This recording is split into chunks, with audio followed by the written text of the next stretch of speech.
Welcome to Empowered Women, and today I have a fabulous guest who has had an amazing journey through her life so far. And her journey now is all about empowering other people to build their own brand, but more importantly, not rebrand their business, but as well rebrand themselves. So I'd like to hand you over to the fabulous Michelle Coops. Welcome, Michelle. Thank you, Gemma. I'm honored to be here. Thanks for having me. Well, thank you for being here. Really excited to, get this podcast going and with yourself and dig deeper really into yourself and your confidence and the empowerment you have within, your business and how you hold yourself as well. Mm-hmm. So I'd like to really start with your journey because it's an interesting one. I've heard your story before and I think that it's an interesting journey to see where you've come from and where you are now. So if we can kick off with that, first of all, that'd be fab. Absolutely. So like everyone in life, I've had a few of those pivotal moments where I learned something, either empowering or disempowering. But one of the biggest, most pivotal moments in my life was when I was 16, actually. And I was living in this really happy home with my mother and my sister. And for a couple of years, we had joined a cult. At least in my perspective, it's a cult, or it was at the time. They were very, very strict and they were basically dictating our lives. And at some point, it just didn't feel right for me. And especially because, I was growing older. I was 16. So you kind of start building your own life and your own perspective. And I had all these, in school, you learn a lot as well. And I had amazing friends. And I was like, why would my friends outside of this cult be bad people? I just didn't feel that. So I decided at some point, you know what?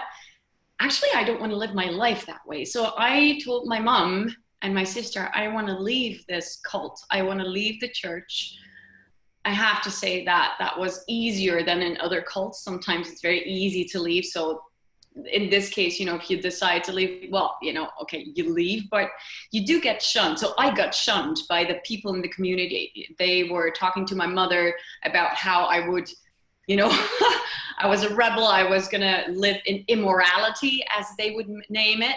And eventually, my mom struggled, obviously. She was a single mom, 2 kids, and so brainwashed by all the beliefs in that church. So she didn't even have her own belief system anymore. Whereas I was now finding my own path. But since she was so influenced by that church and the beliefs, that even the pastor at some point influenced her in such a way that she basically, she manipulated the situation so much that I said at some point, you know what, in that case, if you want me to live my life that way, that doesn't feel right for me, then I'm going to go. So I was just turned 17 and I was basically kicked out on the street. I just had to live life myself. So that was the moment where I started, I was just in survival mode. What else do you have to do? You're 17 years old. You're still in graduation year in high school. You have only limited money, obviously, to pay rent, to pay for food. I had this job at a supermarket. Yeah. So what do? You just have to survive. You just have to keep going. There's no other way. So what happened at that point is that I did find my own path. I chose my own life, but I also left my dreams and just, that freedom, that youth, that, just being able to express. Free. Yeah, free at that age to be able to life. Yeah. Yeah, just that safety of yours, your home basically.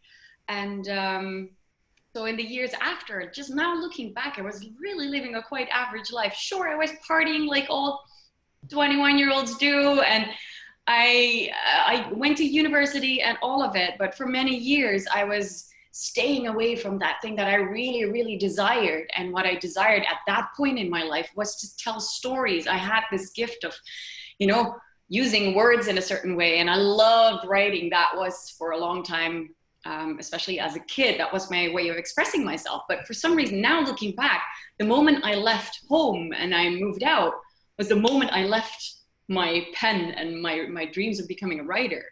I didn't realize that until later. And then another one of those pivotal moments in my life was in January 2010 when my dad phoned me and he said, you know, you got to sit down, darling. Please take a seat. And at that point, he told me that he was diagnosed with pancreatic cancer. Now, that is basically a death sentence. So that was like a moment of bam, life is so fucking short, you know? And we had all these amazing moments together in the last months of his life. So I just didn't want to forget. So how are you going to memorize that? How are you going to keep those stories with you? And the only thing that I could turn to was writing. It was just an instinct. It was the only way for me I had to express myself. And I actually felt I wanted to share that. We still had that some kind of social media platform in Holland at the time. It was something like Facebook. And I started sharing the stories and people were like, oh my God, Michelle, you have a talent. You need to do something with this. You know, you're so good with words. So please go and do something with it. And that was actually, for some reason, my dad's illness and the whole journey we had in that time and his passing I turned that around because I was like, you know, I'm at a low point. I broke up with my ex at the time and moved a couple of times in that year and all with the disease. It was a low point. I was like, the only way I can go is up. There must be something amazing that is about to happen because, you know, there's no other way. And I decided to use that moment to really empower myself and start my business. So that was the first moment that I was like, oh my God, I'm really going to do this. I'm really just going to go for it. And one of the reasons, what I didn't realize, I just found out shortly after my dad passed, was that he was a writer himself as well. He was really good with words and he wrote just this one story. He had this one really important message. And because he passed, he didn't have the opportunity to share even more. But in that message, he said, you know, you're welcome as you are. And I never realized that that was something that counted for me as well. So he had gone through a personal journey himself, realizing I've been trying to prove myself all these years. I've been trying to live life according to other people's rules and how society tells me how to live my life. But where am I in this whole picture? And maybe I am welcome the way I am as well. And all I need to do in this life is to serve. And that just hit me. I was like, oh my God, I've been hiding so long with the writing in my dream because I was afraid I wouldn't be good enough. First needed to do this and prove that I'm right, prove that I'm good enough, and prove that I'm blah, blah, blah, instead of just serving. And that's one of the moments in that time that really inspired me to start my copywriting business. And that was, it was amazing. I felt like, I can express myself and I can tell all these amazing stories. And little did I know that all that was still a moment of distraction because even though I was working with amazing brands and I felt really privileged working with being able to share their message and find words that really express their brand personality and all of that. And I still work with amazing brands. I'm really, really grateful for that. But there was, after a couple of years, and especially in January 2017, I realized that, like, oh my God, there's only so much I can do now. I am working in a business model that only allows me to, I need to do the work all over again every time. You know, it was like, I'm writing amazing copy and then, or I'm doing this amazing brand or creating a language for them or whatever. But I couldn't scale up, and I had all these customers lining up for me, which is amazing. I know it's a luxury position, but you know, I couldn't help them. And I was like, oh, I want to do that. And then a friend of mine, Peter, you know Peter as well, obviously, he told me at some point, you know, I know what you got to do. You got to go to London. You need to, you know, make sure that you turn your written word, your way of expressing yourself through words, not just in written form. You need to speak. You need to speak up. You need to start taking that stage. So well, I take up people's advice very easily. So I was like, okay, you're telling me to do that, I'm gonna go, fine. And it was in May 2017 that I was in that big conference room in the Thistle Hotel, and it was like this typical conference room, really just cold. It wasn't really that fancy. And well, you know, the man himself, small posture but grand, very impressive personality when he's speaking on stage. And I realized, I mean, I'm getting goosebumps just talking about it now, and I realized how I was telling so many stories, but the only story that I wasn't sharing was my own. Mm. And that hit me, especially because he literally said, you know, who are you not to share your story? I was like, shit, that is so selfish, keeping it all to myself, thinking it's all about me. Because honestly, that all reminded me of when I speak up for my truth, I'm gonna get shunned. I'm gonna get what's the word? Rejected. Yeah. I'm gonna get judged. I will lose all safety. It is not safe for me to speak up for my truth, my values, and how I want to live my life and what I believe, because I did that at 16. I had not realized how much of an impact that had made. So while sitting in that big conference room, I don't know what triggered me, but for some reason I got up on that stage, and all of a sudden I was 20,000 euros lighter. No idea how I was going to do this, work on this, how I was going to transform my message. And I got literally so scared. I felt all these emotions, like fears coming up, like, oh my God, now I need to start taking a stage, and not just that on stage, but literally show myself. I needed to start working on my own story, the story I'm sharing with you right now, but just working through that got, you know, you go through all these emotions. Yeah. Oh God, you relive it. And I realized I really hadn't dealt with it completely. Mm-hmm. So I phoned my mom to tell her, because my mom and I are really close. Let me just emphasize that. She's amazing. And we have a really good connection. So I told her, you know, this is going to be part of my story, and I want you to know that I don't blame you for anything. I love you. I have absolutely no grudge or so against the situation. And she actually told me at the time that she, for a long time, had really struggled with that decision. She left the church just shortly after I did, a couple of years after. So it was really healing for me to go through that process. Yeah. And what I realized over time is that, you know, for me, words, whether I speak them on whether I use them on paper, or I speak them on stage, or I do videos for my content, it's all about how you express yourself, how you show up. So because I've been working with brands so much and telling their stories, a brand really is about the message, but it doesn't start with the message. You first need to dive in. You need to deep dive into who you really are. That's a process I've been going through. I've been through myself as well. I mean, you keep going through that your entire life, obviously. Yeah. So I focus on identity, personality, which identity is more about who you are inside and what you believe in. And that's something that you can choose as well. You don't have to just accept for what is now. You can grow beyond who you believe you are. And the personality is more the expressive side. And that is something that fascinates me even more. How do you show up? You know, how can you be courageous enough to find all those different types of energy in you and express them? Yeah. And apart from that, I still do the message. So it's identity, personality, message on a business level, but even more so on a personal level. That's what really intrigues me, because how you carry yourself as the entrepreneur, how you carry yourself as an individual will impact the brand and your business, and that dream that you have for all those people that you can help. It has an impact. So that's why I believe that personal stuff is so important. Yeah, I totally agree with that. Like you're saying there about how you identify yourself and carry yourself.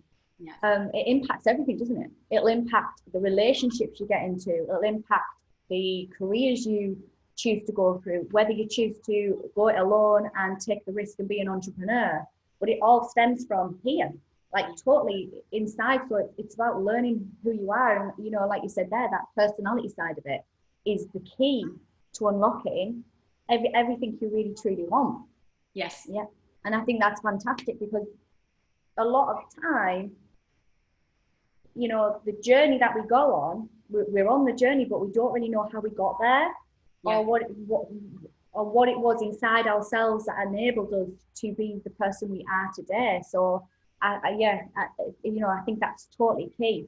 And going back to your beginning in your childhood within the cult, I'd just like to know, like, for yourself, because at that age of 16, and not probably having at that time, you know, your set kind of belief system, as in, this is who I am, this is, you know, you can easily be molded, and you can through all types, you know, stages of your life. What was it that you think enabled you to leave, and to kind of think, well, actually, you know, to have that inner strength to say, I'm going alone at that age, to leave that comfort zone, that blanket? Yeah, good question. And now looking back, I'm like, how the fuck did I do that? I kind of had balls at 16, apparently. I think I've never really thought about that, but the first thing that comes to mind is the fact that I was one of the first in my country to be in a bilingual education. So we had a very small classroom of small group of people in our class. I think it was about 12, maybe 13 kids in the class. And so we got so connected with each other.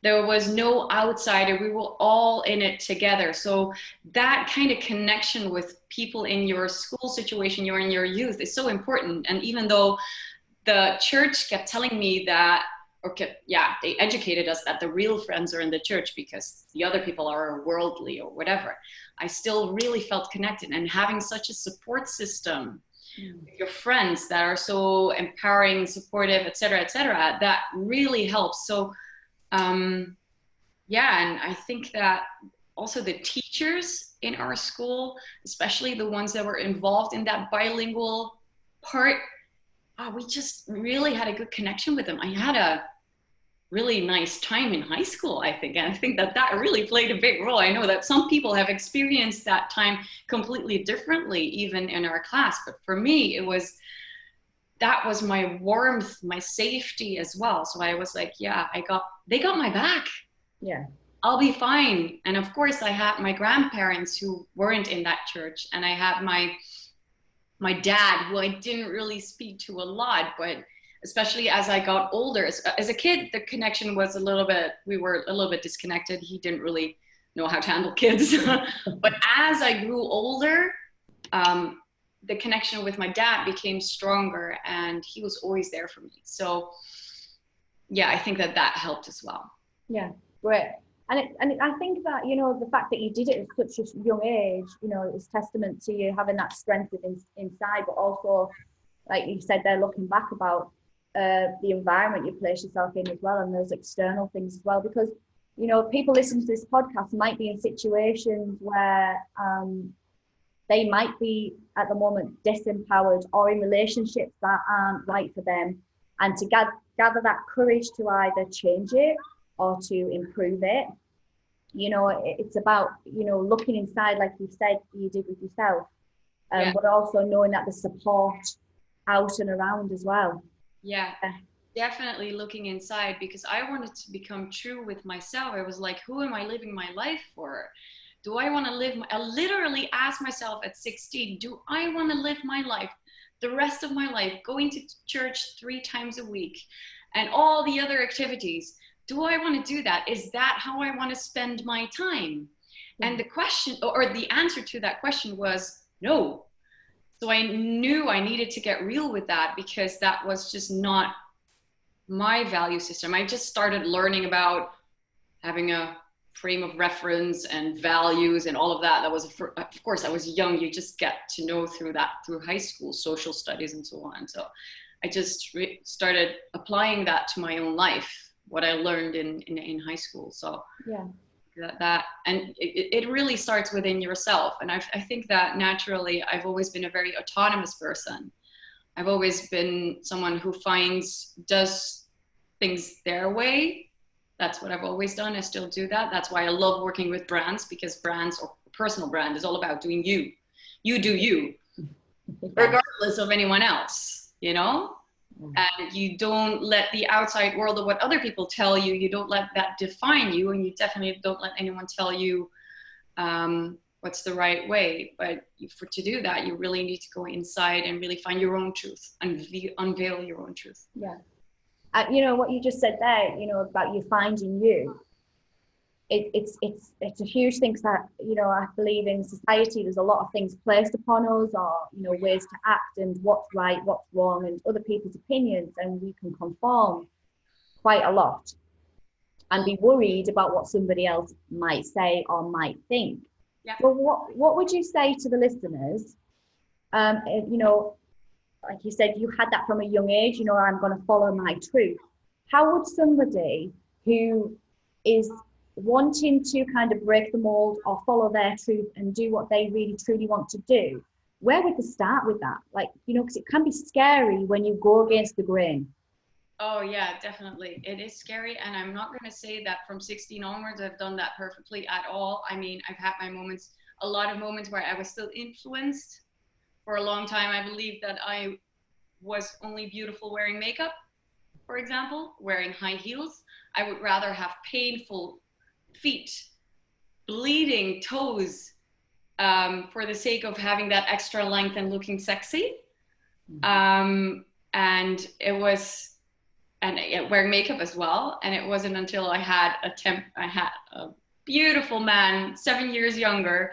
I was 30 myself, he was 23. And he said, Michelle, you're so gorgeous in the morning when you're not wearing any makeup. You don't need it. And I was like, maybe I should listen to that. It was a lover. Maybe we should go get a younger man. Yeah. but I think essentially, I think it would be smart to start questioning all the habits that you have. Are they yours? All the beliefs that you have around yourself, are they yours, or are they actually imposed by society? I hear women speak to themselves the whole day. Yeah, but I feel more at ease when I'm wearing makeup. I feel more sexy when I'm dressed up. Or I couldn't do that. Oh, I could never just stop dyeing my hair and let the gray come out. I'm quite gray, actually. I could never do that. All these words, I can't, I should, or I feel, they're all labels. They're all things that we tell ourselves. The question is it the truth? Or is it just something that is somebody else's truth that we have taken into our bodies, into our brain, and made our own truth? Yeah. So everything that you do, all the habits, are they really yours? Are you really choosing them because you want to do that, because you choose to? Or is it not yours, and maybe it's good to look at it differently? I mean, that sounds a bit, maybe I should make it a little bit more specific, but I think that finding your own truth and finding what's good for you starts with loving yourself and taking care of yourself. And that comes from the inside, obviously, but also, you know, self-care practices. For me, excuse me, for me, my self-care practice helps me to connect with myself, with who I really want to be, helps me to feel beautiful, helps me to appreciate myself. It helps me to create space for myself. And that can be different for everyone. But for me, it means that I make my own shampoo, I make my own deodorant, I make my own beauty stuff. And I, you know, every week or a couple of times a week, I, you know, do some beauty rituals. And that has nothing to do with the makeup. I just love, you know, nourishing my body and nourishing myself. The pamper time. Yeah. Comfort time, self-soothing. I love that. It makes me feel sexy. It makes me feel juicy. It makes me feel beautiful. And for that, because I don't need the makeup. I don't need the hair dye. I don't need all of that. I haven't even cut my hair in almost a year. And because I have other stuff that works for me. And yeah, but that's because I found out what works for me. Yeah, I love that. I love it because I work with so many women, and a common thread I do find when I speak with women and work with them is that they don't have any time for themselves. You know, as a woman, you know, if they have a partner, they're doing things for the partner. And I know that some women actually put themselves on the back burner at times to allow the partner to excel and have their career and their things. And if you have children, well, then again, that can be another thing that, you know, like for myself, when I became a mother, I stopped kind of being Gemma. I like lost my identity of me. And for probably about 2 years, I was just mum. And like at that time, that was something I chose to be, but I was immersed in it. Yeah. So anytime, like you said there, your comfort time, for many women, you know, they probably don't get that. No, a lot of people. That's something that is, for me, I realize that and people might say that, yeah, but you know, you're single, you don't have any kids. True that. I consciously chose for a life like this because I really value me time. And for me I never really had that urge to become a mother. So I do understand, sorry, I have a little bit of I do understand that there is little time, but it is more a mindset that it is really a time issue. Yeah. I absolutely really believe that you're not the only parent here. You probably have a partner who's there as well, generally, or someone you co-parent with if he's not in the same room. Yeah. So taking time is really a mindset. It's something that you can decide on, even if it's for 5 minutes a day to start with. Even if it's that cup of coffee that you consciously enjoy in the morning. And if you have kids that need to go to school, okay, maybe after. Or in the evening, or whatever. Something, you know, a moment of meditation, and it doesn't have to be necessarily a glass of wine because that's an external thing again. It's easy to find something like chocolate or wine or whatever to soothe you. I don't believe that that is the answer. I think that taking some conscious time for yourself. Yeah. Totally what you said there, like it's not exactly the time, it's the mindset of being able to create that space within your mind. Yeah. And I find that a lot of the time we actually create the pressures on ourselves. So like you said, you might have a partner and it's a case of giving the responsibilities over to your partner and saying, I'm going to take this time for myself, or I'm going to go for a walk, or I'm going to go read a book, or I'm going to go and do this. But a lot of the time I found at the very early days, I wouldn't do that because then I'd take back over being mum, doing the tea, doing these things because I wanted it done the right way that I thought was right. But yeah, totally, it is a mindset thing. And it's about just being mindful of how you spend your time as well, like you said there. And who you spend your time with, how you spend, and especially who you spend your time with. Let it be time with you. Yeah. Alone time, it's an art to be alone. I was actually thinking about that just a couple of days ago, and I was like, I'm gonna do a video or something about the art of being alone, being with you. You are the most precious company in the whole wide world. It's not your kid, it's not your husband, you. And for people to really understand that they are that amazing, divine human being, that if you love yourself and if you can really spend time with yourself, regardless of anyone outside of your, whatever, life is never lonely. Life is never boring. You just be with you. Yeah. And that is so true, because that's something that many people find that so difficult, to be alone, like to have that time. And I remember when I first started to take time out to kind of go away and just have a moment, maybe having a meal on my own in a nice environment or going somewhere and sitting. And I remember my family and my sister saying to me, oh my God, like you go out and you're sitting on your own, like where there's couples and people and they're eating and they'll be looking at you thinking, you've got no friends, what's wrong with you? Like, and I said, I don't.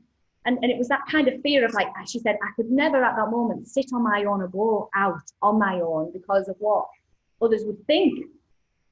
Right, exactly. So you let your actions determine because of what other people might think. That a lot of people do that. They don't understand. There's only few people that get that. I go to the cinema by myself. I take myself out on a date. I have date myself nights. Yeah, I like that. Yeah, and I take myself out. I go to I will post it just to show people, you can take yourself out on a date. And I will go and have lunch by myself. I will go and walk in the forest by myself. I honestly really don't need anyone or anything external. I love connecting with people, don't get me wrong, but to be by myself, I just moved to the other side of the country into a city I have absolutely no friends, whatever. No, I mean, half an hour away from here, there are people that I know, obviously, but I've never, it wasn't until people told me, but you don't know anyone here. How do you do that? It didn't even come to mind for me. It's such a natural thing to be alone and to just, I got me, so I'm fine. But that did make me realize that it is a little bit more challenging for some people if you're really someone who needs that interaction with others. And I think that there's nothing wrong with that. I mean, we're human beings. We're people who want to be part of a tribe. We need that love and connection. And that's amazing. But if you can be alone and have that love and connection with you first, you can actually be an even better friend to others.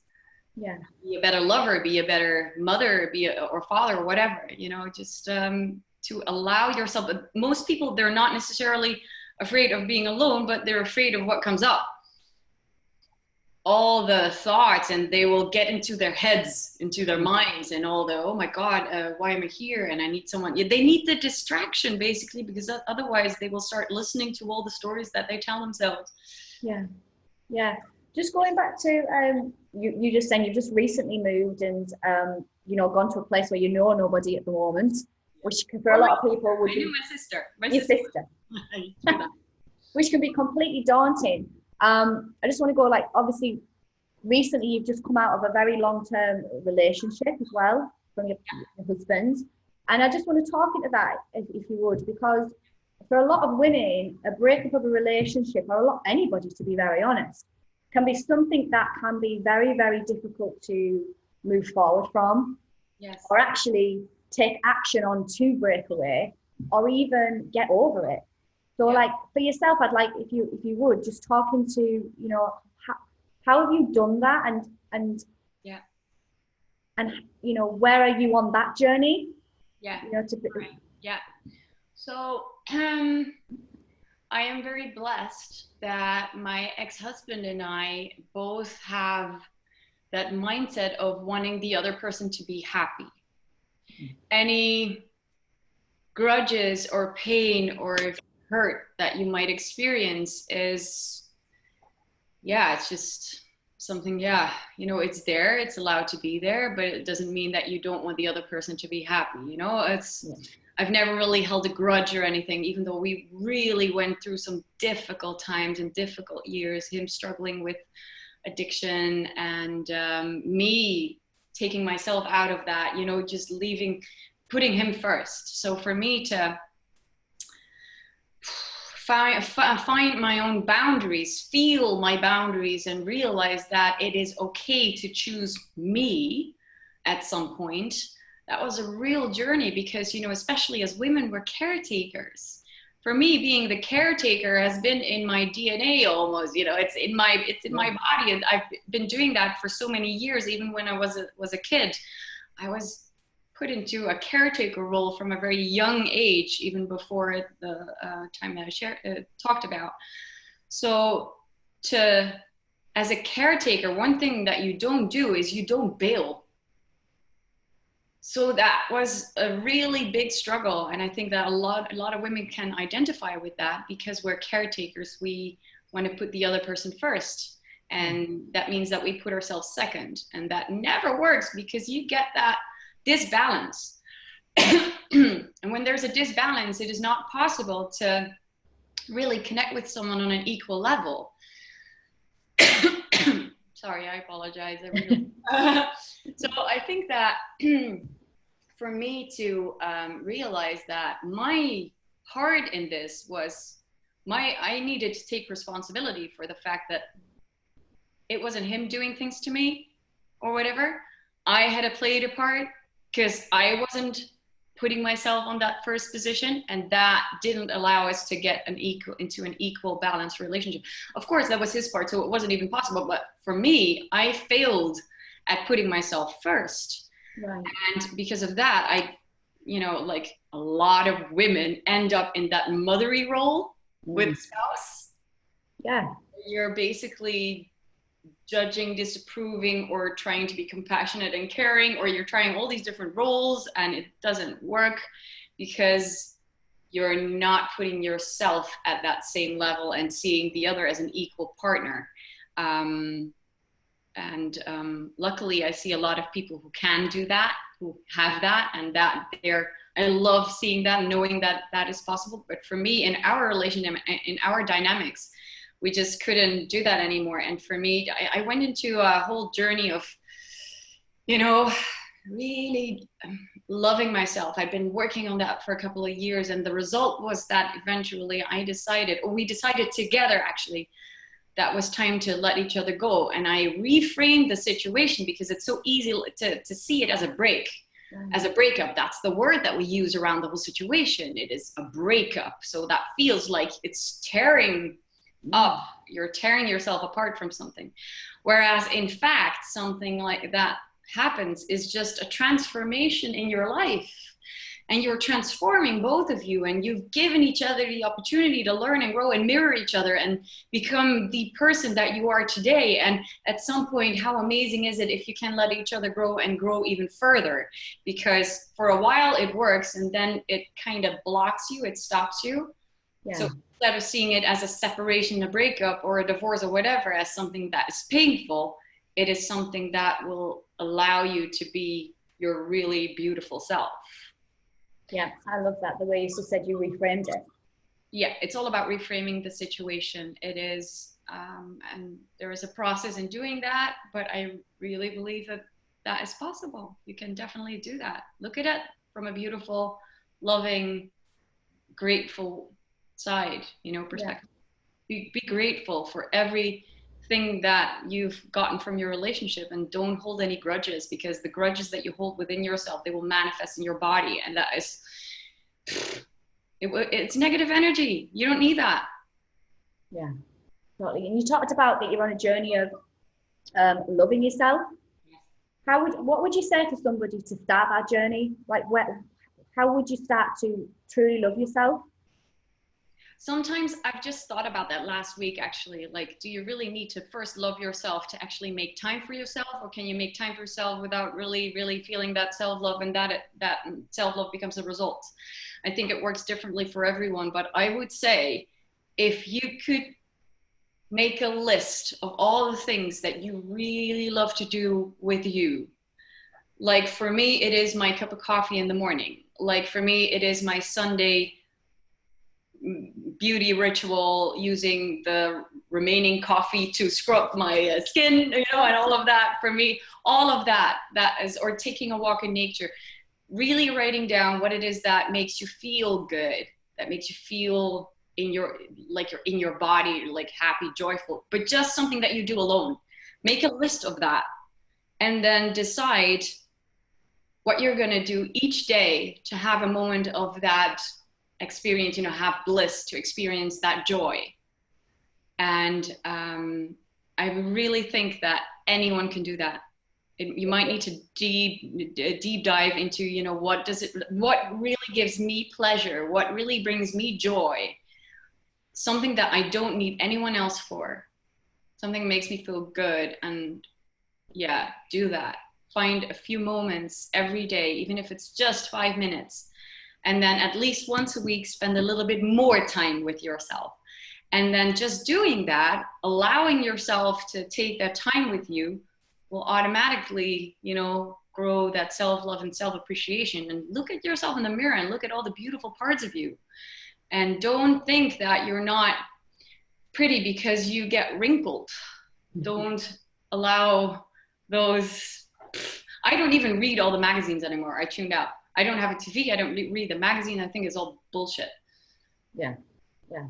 Don't put negative things in your mind that don't support you in being who you are, and allow the gray hair to be there. Embrace it. Embrace everything. Fantastic. I love it. Recently, I'd seen on Facebook you put a post, and this is probably you on your love journey again, in some sense, you know, loving yourself, finding yourself and reconnecting. And I was really intrigued by this. I just thought, this sounds amazing. Like, it really does. Like, I don't really know what exactly it is that happens there, but I can imagine that the connection you have with yourself is really intense and actually opens up so many different doors in your mind as well. Could you share that with us? Yeah, absolutely. I have, so I went to a Tantra Weekend. Now, for those who don't know what Tantra really is, Tantra is actually a lifestyle. It is something that started in India 8,000 years ago, and it's actually the foundation of a lot of lives, like Buddhism, Taoism, etc. It all stems from Tantra.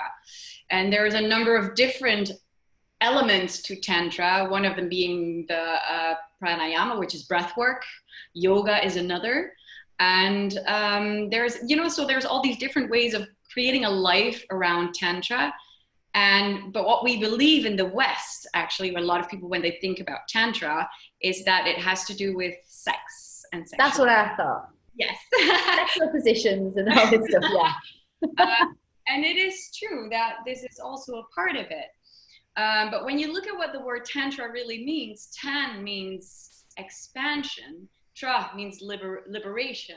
And it's all about expanding your consciousness and becoming one with the universal consciousness. And, you know, especially if you experience that with other people, like a man or a woman, a man who is the physical representation of God, and a woman who is the physical representation of a goddess, and you become one with them, it's all about the connection and becoming one with, you know, it's just unity.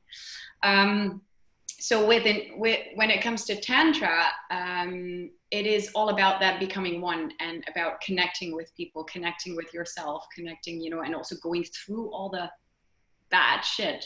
Right. That is part of it all, to be able to really connect with yourself first, so that you can also experience more pleasure and connect more with others and experience pleasure with others. So talking about the connect, is this in a mind way, or is this in a body way, or energetic way, or cuddling? It's a physical way. There's all of that. So you can just imagine that this is a weekend. So not everybody is up for having a weekend of Tantra. I mean, 2.5 days. But just to give you an example, usually when we meet people for the first time, we'll give them a hand. We'll give them a handshake. That is enough. You know, there's some distance there, and that's it. But I got to the premises. There were all these gorgeous women getting ready for the event. I was a little bit early. I was with a friend of mine, actually. And they were walking around half naked, just wearing a thong, which is amazing, I think. That freedom of, you know, we were born naked. You have beautiful bodies. Why not? And they just gave me a hug, but not a hug like, hey, no, a hug, and then press and feeling it like, that's nice. You know, hi, my name is Michelle. For me, it felt like coming home. So just for you to have a little bit of an idea of where I come from in that area, I've been a very free person. Freedom is like my highest value.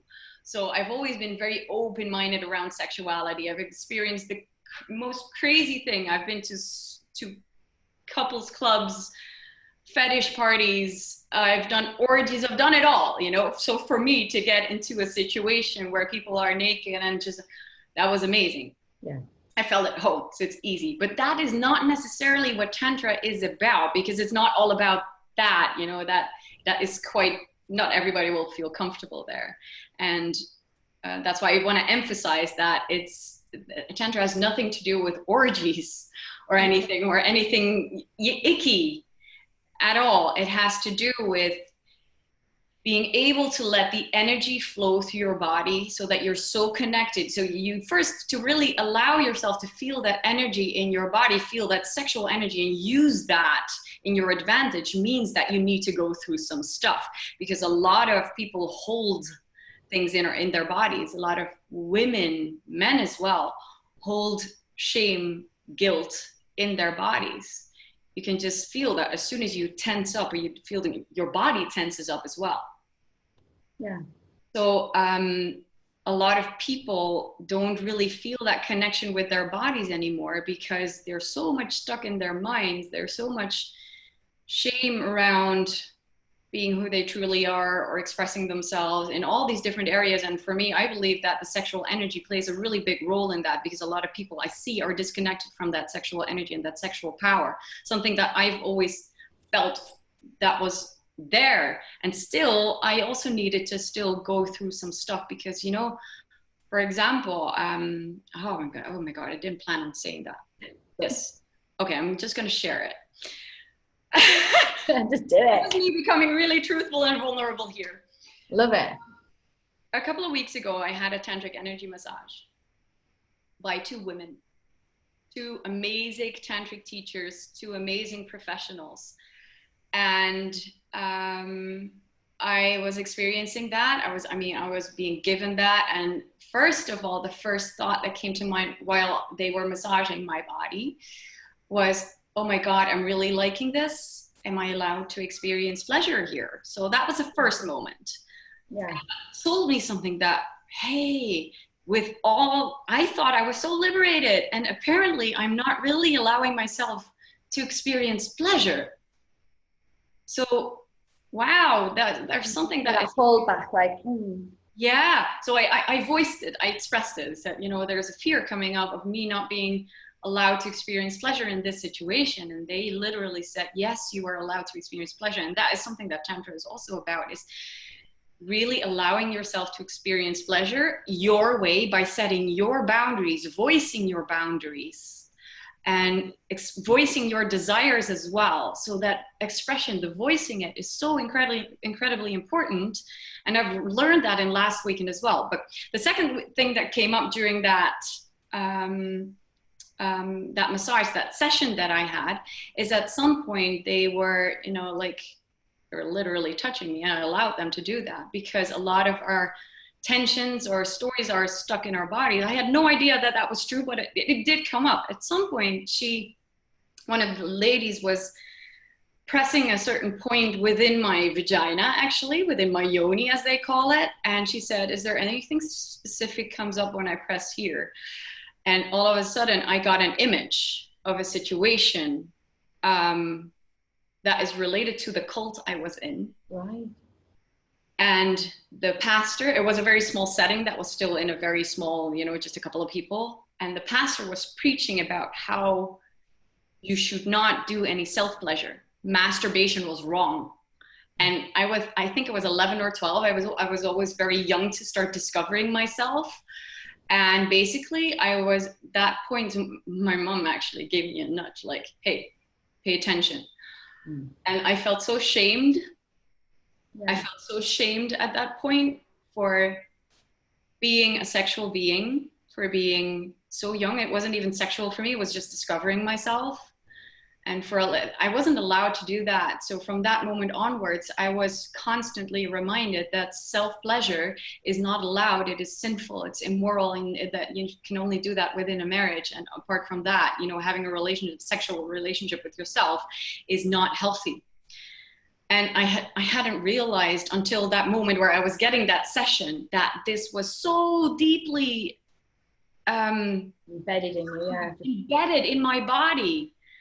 I was like, shit, wow, I cried. I just started crying. So it was very healing for me to go through that session. And that's why a tantric energy session can be very healing, because, you know, you start, what they do is they de-armor your whole area there, and de-arming, you know, getting the armor away so that you can actually free it up. And that was a really important moment for me. It's just a couple of weeks ago, because I hadn't realized I was holding on to that. And there are so many people that don't realize how they're stopping themselves from really experiencing pleasure. And for me, it was really important, you know, I got to continue, because all the work, all the things I've done with the orgies and blah, blah, blah, have I really tuned into my pleasure at that point? I was wondering that, you know, and because I think that for many moments I was pleasing someone or not really voicing what I wanted, my desires, my boundaries. And last weekend, we specifically worked on that. We really practiced, you know, saying yes to what you really want, and saying no when you feel you don't want something. And that can be different with every individual. Yeah. That we all had sex. No, it was, for example, something very simple, like touching someone's underarm.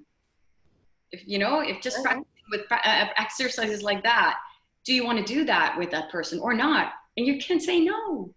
And just feeling that, you know, feeling how your body responds to that, and allowing yourself to sometimes even go a little bit further than you expect, you know, do push your own boundaries a little bit, but also allow yourself to say no. And that is something that especially women, when it comes to sexuality, they're not always good with saying no.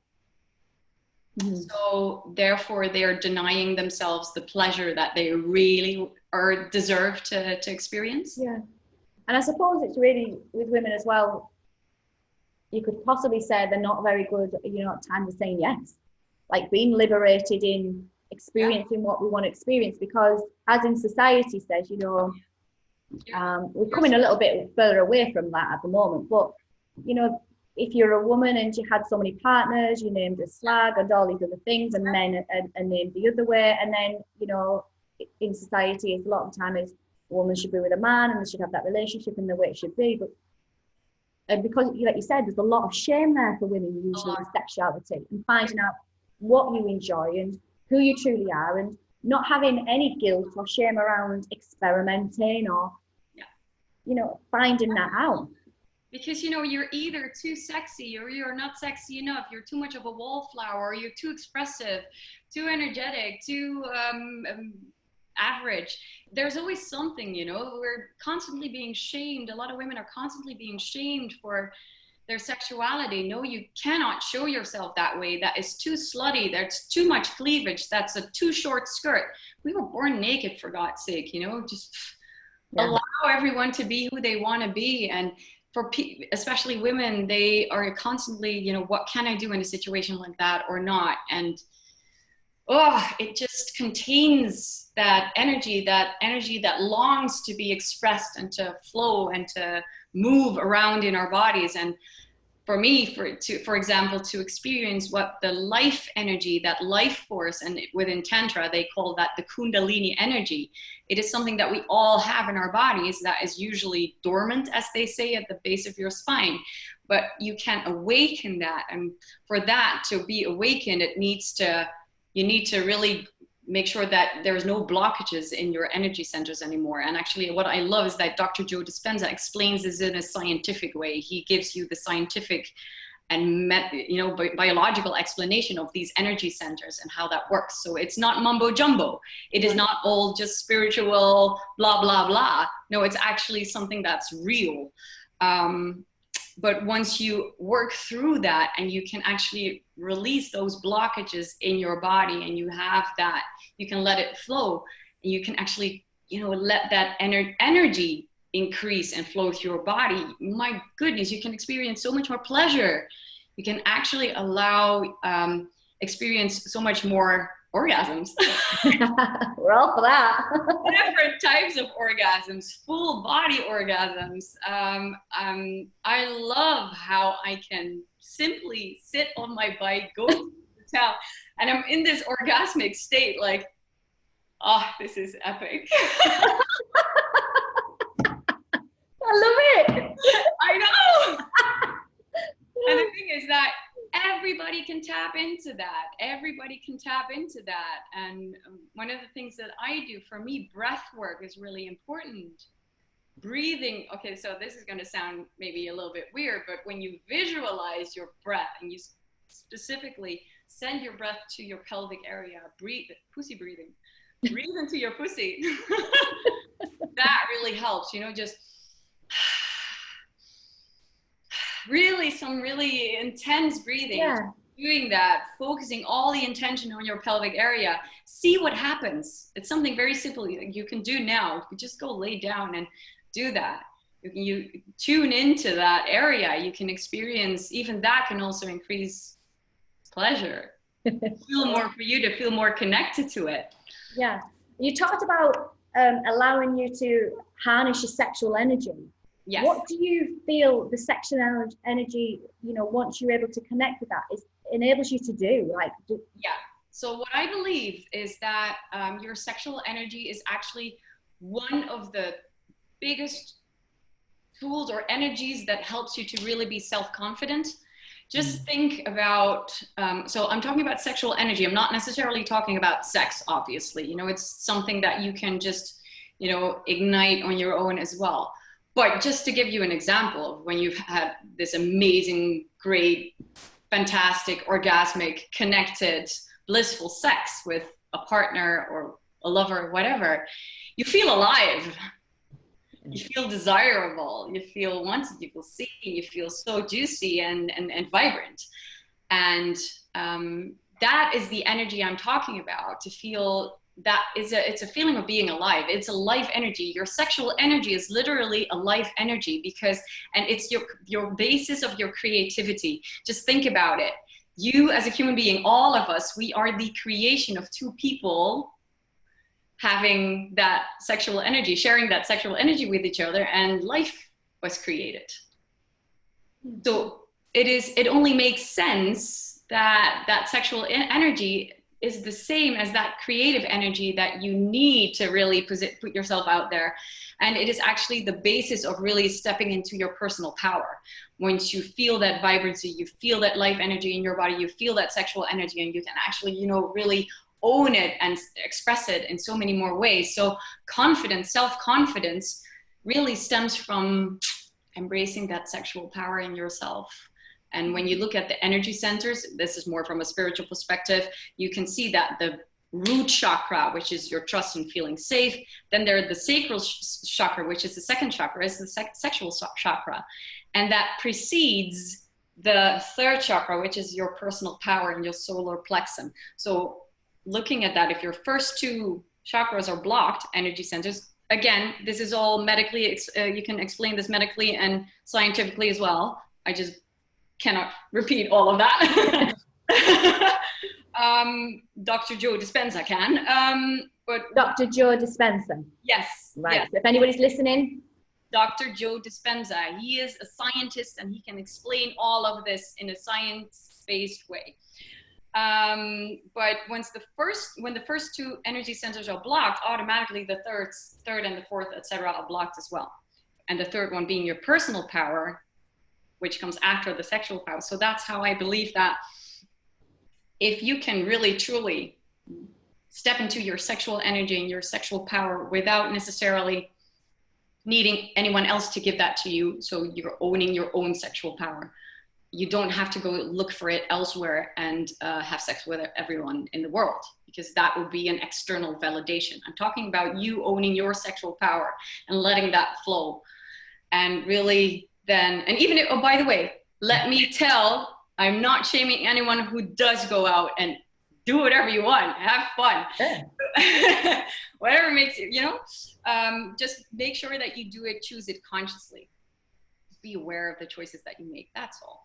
But when you can actually allow that energy to be there yourself, you can show up for anyone in a more vibrant and positive and inspiring way or connected way. And it helps with your business, connecting with people. It helps with your, in your relationships, anything, all the roles that you have in your life, but mostly it makes you very, very happy. And that is it. That's the key. Just be happy.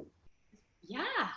To be truly happy in your own skin and yourself. And like you said, that personal power and the knowing of you, like knowing who you are, what you enjoy, whatever you do, as long as it serves you, there's no wrong. Yeah, exactly. As long as it serves you. Yeah.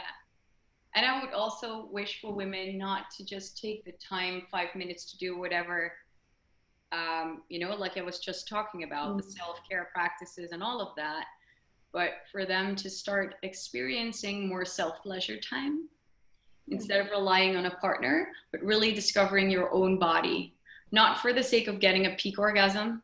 That's too easy. Restrain from that, actually, I would say, and discover your body in many different ways. And allowing yourself to experience pleasure with just being you, that is so important in connecting with your own sexual power, and will help you to feel more confident and have better relationships, because that is self-love as well. It's not the same. Pleasure is not the same as self-love, but it is a way of connecting with your body. Mm-hmm.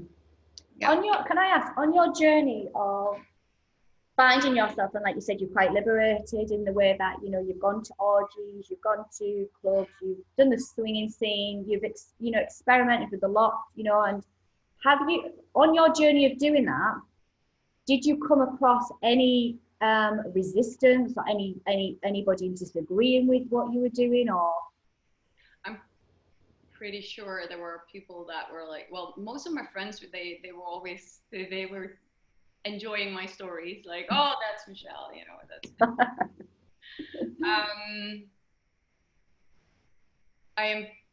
so the thing for me is that I don't really care if people don't agree with it. Yeah, I like that. So, I like that a lot. Honestly, I'm sure that there have been many who will have said, yeah, okay, so I don't agree, or I wouldn't do it, or they wouldn't do it for themselves. But for me, I just hear it and forget it. Yeah. Because it doesn't matter for me, because I also realize that everybody has their own reality and their own perspective and their own brain patterns, their own neurological pathways. That is their reality. Is just where they come from. It's just how they were raised and how they've experienced life. I cannot judge them for that. It is, to some level, ignorance, or just, their reality at that point. And maybe hearing about me, that might have, well, at first, of course, it's too far away from their reality, so they will discard it. But it might have triggered something that is, for them to realize there's more than just that. So I've never really taken that personally. I've never experienced any,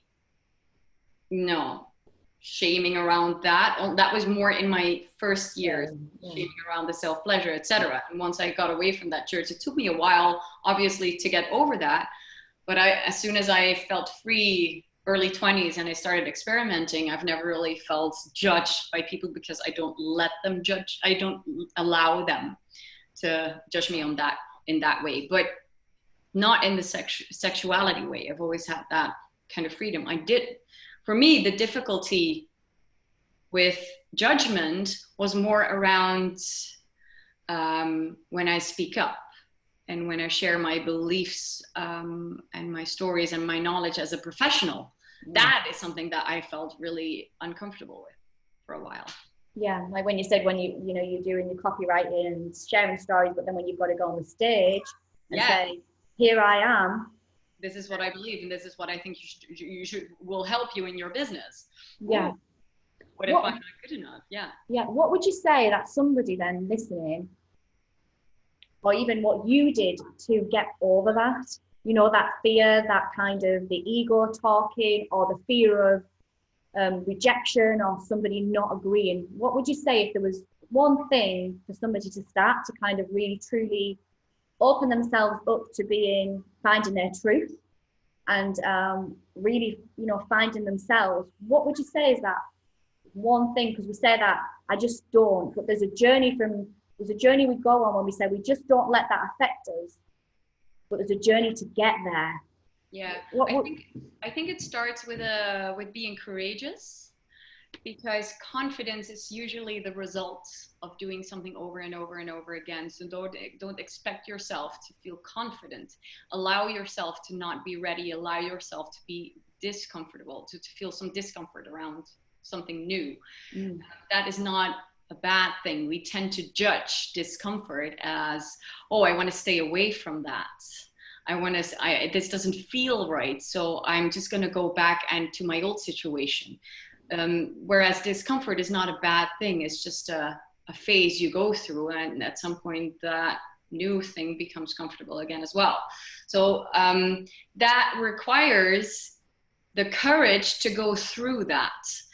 So instead of thinking that you need to, everybody's always talking about how you need to believe in yourself and be confident, but that is usually a result. So first, see how you can be courageous and maybe take small steps in things that would usually be out of your comfort zone, and expand that a little bit. You know, do something that you would usually not do. I think that the key lies in doing things you don't regularly do.